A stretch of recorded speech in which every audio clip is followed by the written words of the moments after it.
how to stop TikTok from suggesting your contacts. I'll show you how to do it in just a few simple steps. So, let's get started. First, make sure your TikTok app is updated to the latest version from the Google Play Store.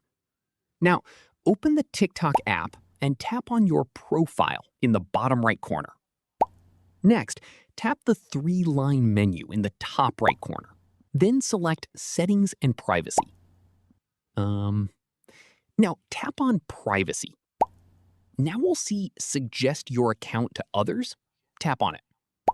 Here, you'll see options like Contacts, Facebook Friends, and People with Mutual Connections.